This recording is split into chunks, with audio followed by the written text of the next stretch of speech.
Welcome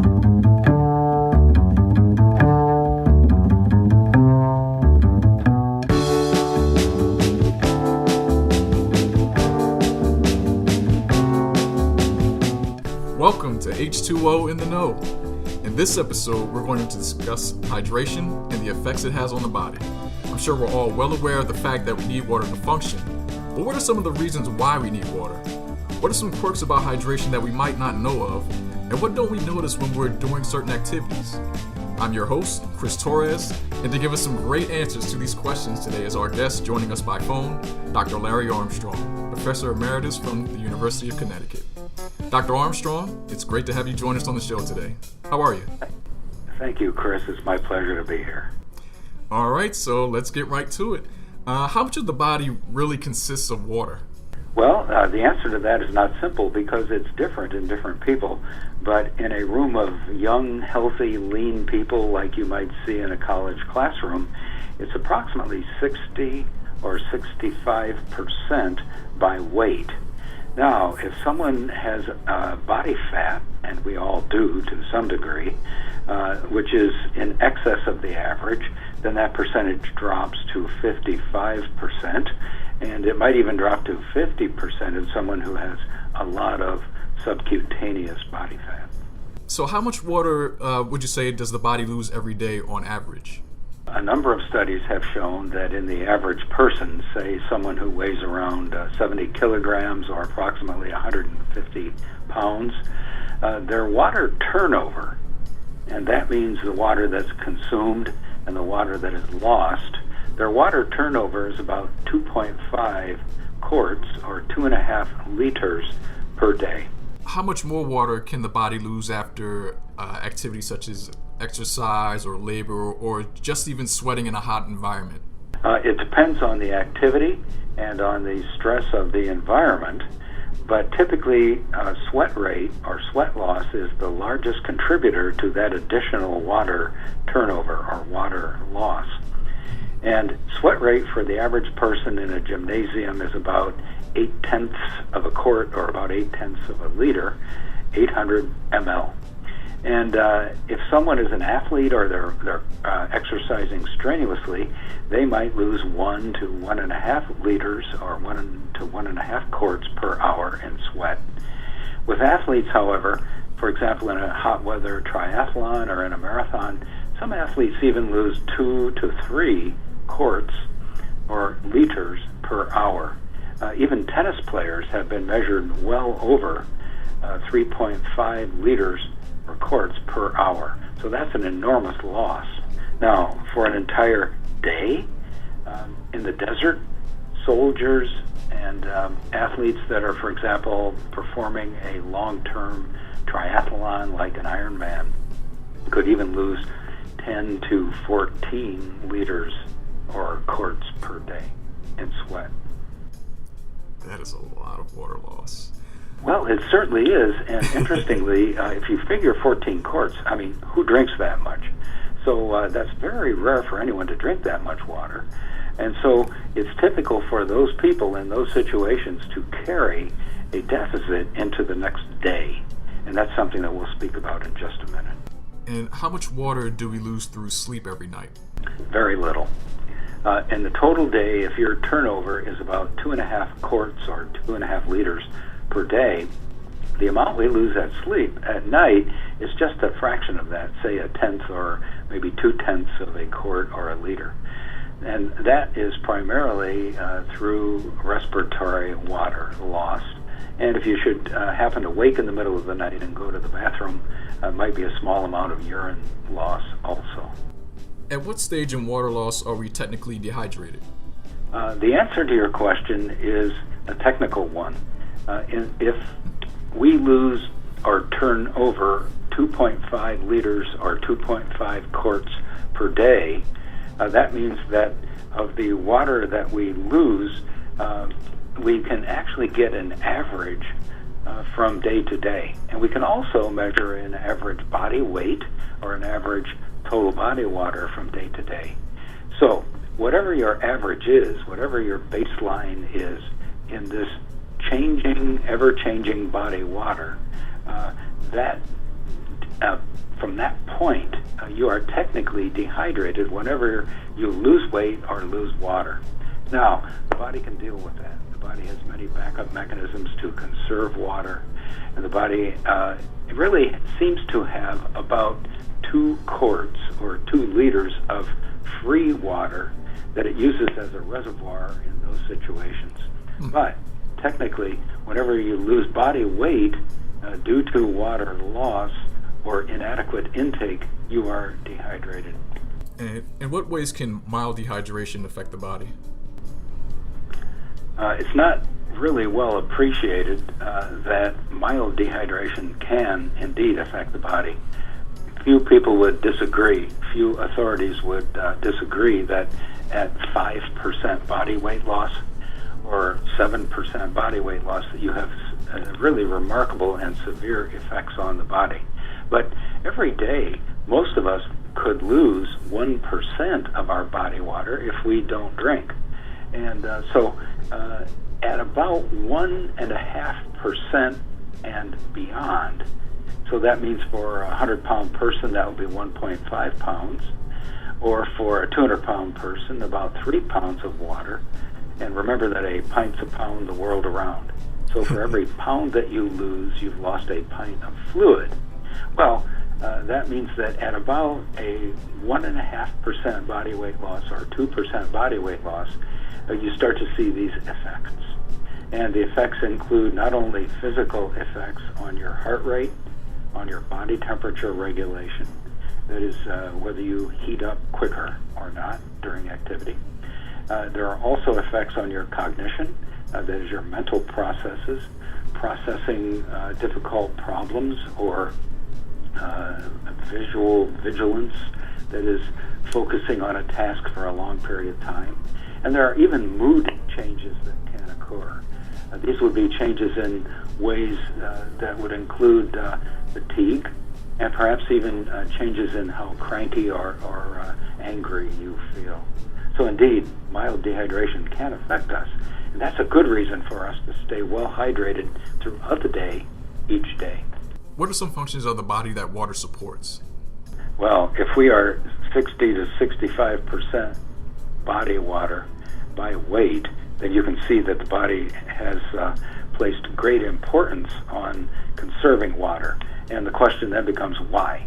Well, obviously your blood is primarily water.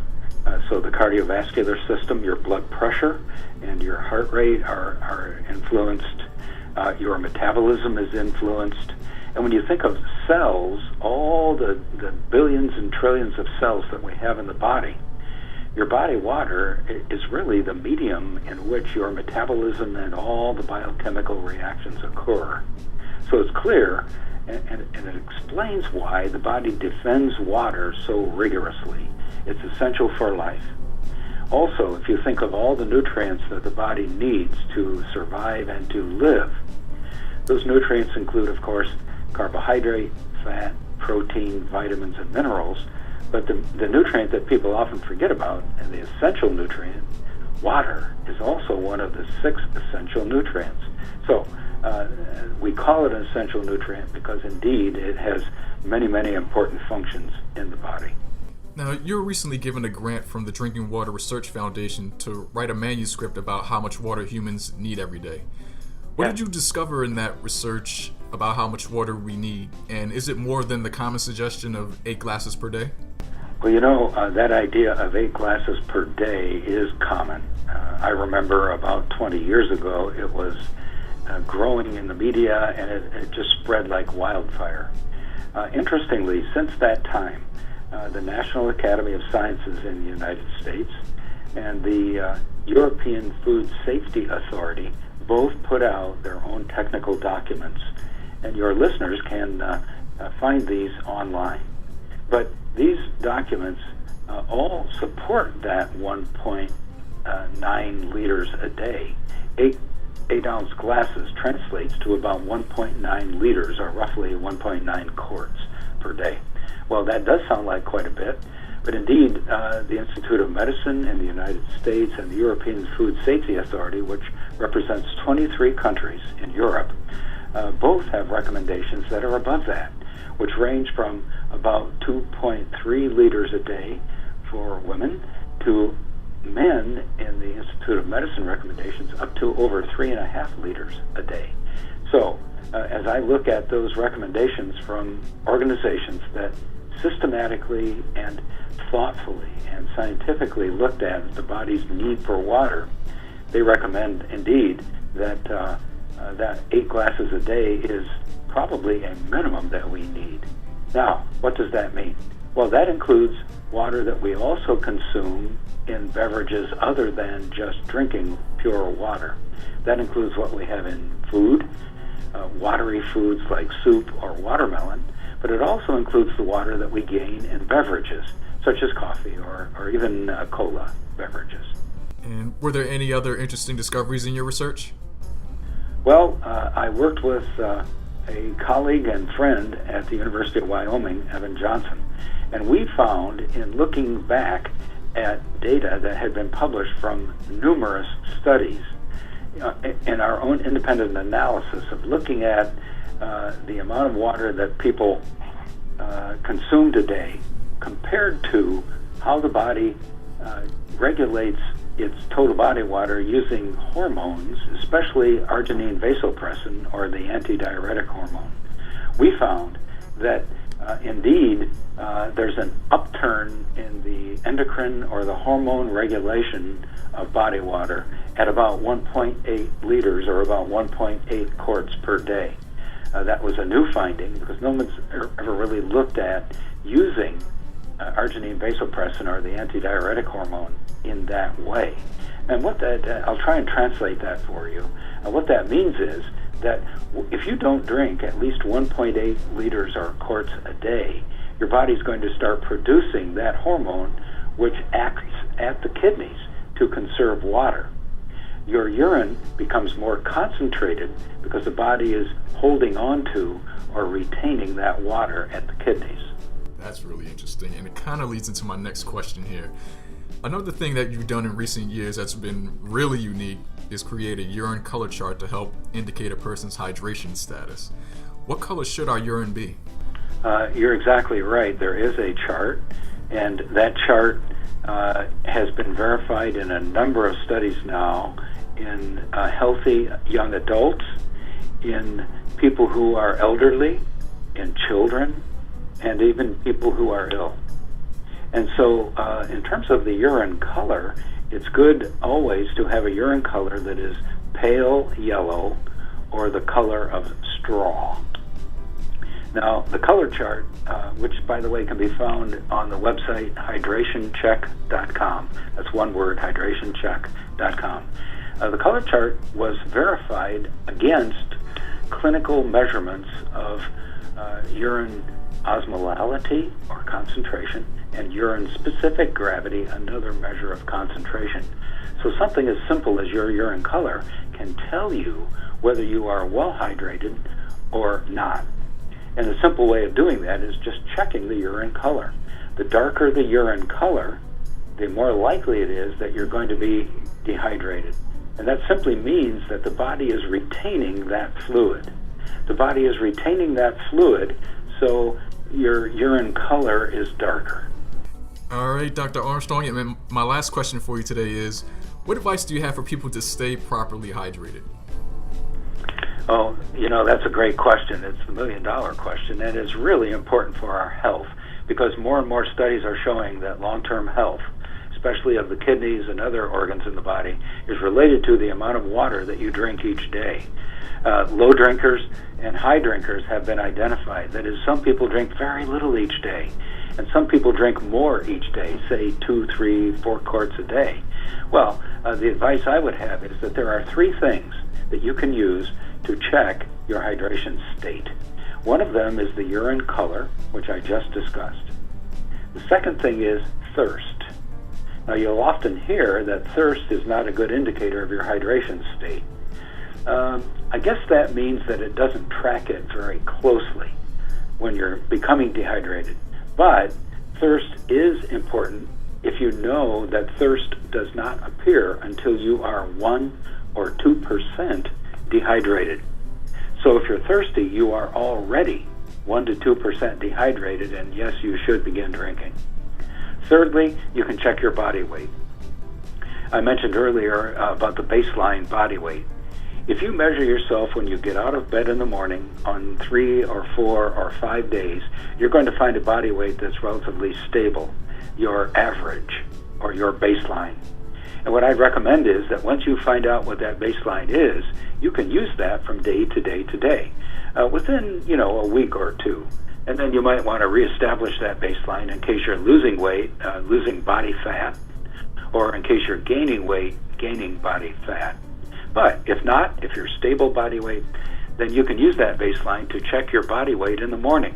And if your body weight is down, if you've lost 1 pound when you wake in the morning, remember that a pint is a pound the world around. And that means that you ought to make up that pint in addition to what you would normally drink each day.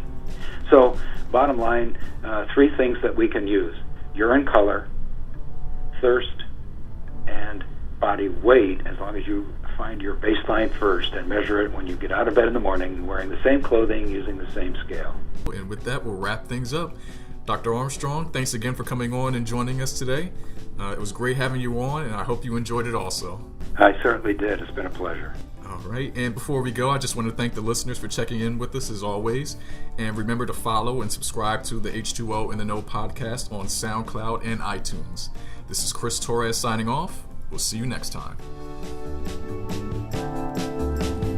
Music by royaltyfreemusiclibrary.com.